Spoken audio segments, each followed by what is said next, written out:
dozens of websites. You may have to reconfigure some things. And the same is going to be true here. Or your Facebook won't be quite as good while it relearns your preferences.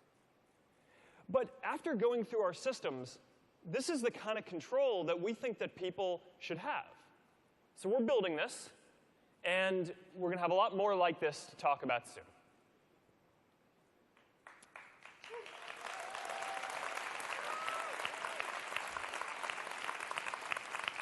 So overall, we're going to keep investing heavily in security and privacy.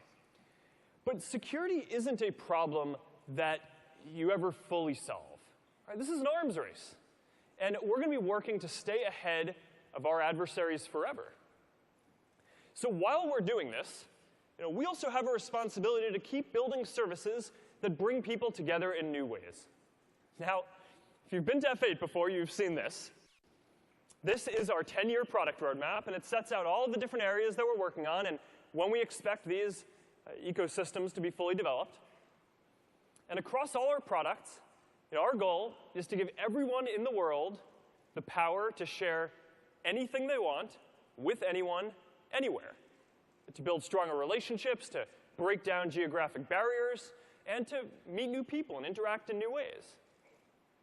We have a lot to do here. So we are going to focus on we're going to keep building, even while we focus on keeping people safe. And we're going to talk about what we're going to be doing across the rest of the family of apps for the rest of today. So let's start with the Facebook app. Like all of you, we want to build something that's not just fun to use, but is good for people. So we've done a lot of research to understand what parts of the internet and social media are good for our well-being and which parts aren't. And the summary is that when you're using the internet to interact and to build relationships, then that is associated and correlated with all of the positive aspects of well-being that you'd expect. Better long-term health, better long-term happiness, feeling more connected, feeling less lonely, and so on. But when you're just using the internet to consume content passively, whether that's video or news, then that is not associated with these same benefits to well-being. And we've heard this feedback from a lot of people, too. People want Facebook to be about friends and interacting with people. So we're going to do that. And I'm going to talk about a few new ways that we're focused on taking the experience in this direction. We're rolling out something that we call Watch Party, which lets you watch video and chat with your friends. So let's say that your friend is testifying in Congress, for example.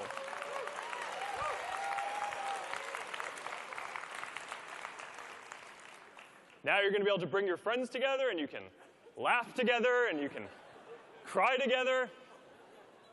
Some of my friends actually did this.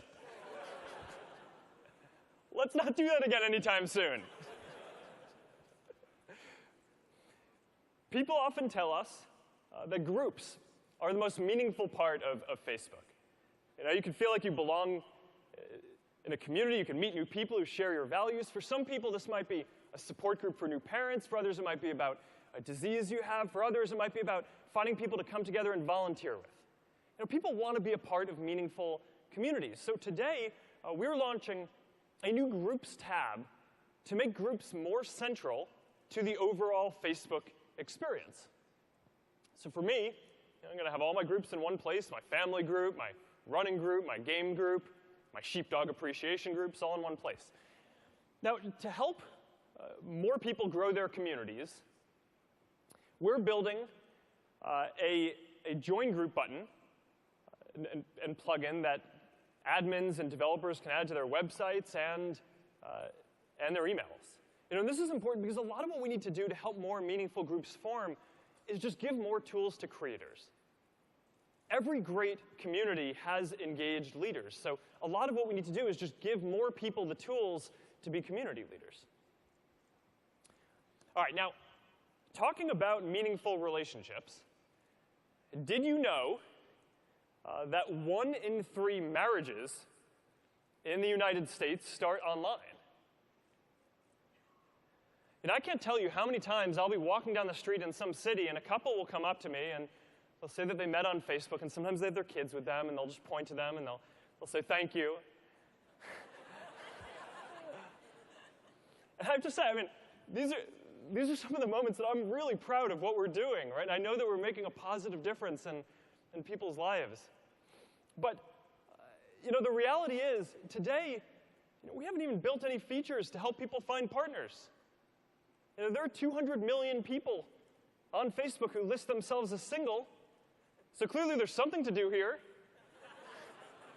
And if we're focused on helping people build meaningful relationships, then this is perhaps the most meaningful of all. So today, we are announcing a new set of features coming soon around dating.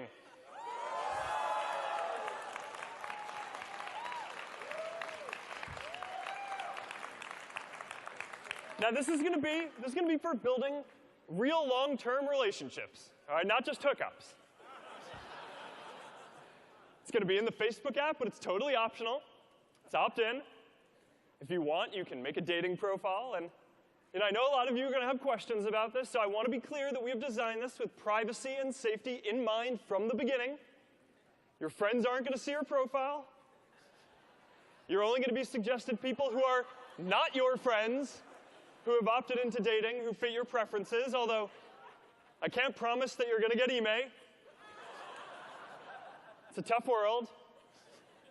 All right, Chris Cox will come up in a bit and walk you through this in more detail, because I want to make sure that you all see all the details here that we built in around privacy and safety. But the bottom line is we want Facebook to be somewhere where you can start meaningful relationships. So we're excited to start rolling this out soon. Now, another way to help people connect in new ways is through commerce. We started building Marketplace because we saw that one of the most